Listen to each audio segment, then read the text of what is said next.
యవ్వన వయసును, అందాన్ని, ఆస్తిని కాదనుకొని దేవుని సేవ కోసం తన జీవితాన్ని ధారపోసిందండి.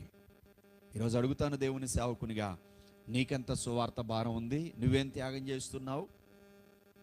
మగ్దలేనే మరియ గురించి ఆలోచన చేస్తూ ఉండగా, మగ్దలేనే మరియ తన జీవితంలో దేవుడు చేసిన ఒక అద్భుతమైన కార్యాన్ని బట్టి 7 దయ్యములు వెళ్ళగొట్టబడగా ఆమె కృతజ్ఞత హృదయాన్ని ప్రభువు కొరకు చూపిస్తుంది.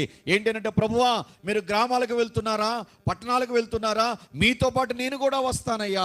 నేను కూడా నా జీవితంలో మీరు చేసిన కార్యాన్ని ప్రకటిస్తానయ్యా. నేను కూడా నా జీవితంలో మీరు చేసిన కార్యాన్ని అనేకులకు తెలుపుతాను స్వామి. ఆ విధంగా దేవుని సువార్త ప్రకటిస్తూ తిరిగిందండి ఆ మగ్దలేనే మరియ. ఎంతగా ప్రభు పనిని ప్రేమించిందో చూడండి. ఓ యవనస్తురాలా, ఓ యవనస్తుడా, ఓ ప్రీతల్లి, ఓ ప్రీతి సహోదరి, సహోదరుడా, ఈరోజు నీ భారం ఎంత? యేసు ప్రభు వారి గురించి ప్రకటించడానికి. సంవత్సరాలు గడిచిపోతున్నాయి. నీ ఇంటి వారికి చెప్తున్నావా? బంధువులకు చెప్తున్నావా? స్నేహితులకు చెప్తున్నావా? ఇరుగు పొరుగు వారికి చెప్తున్నావా?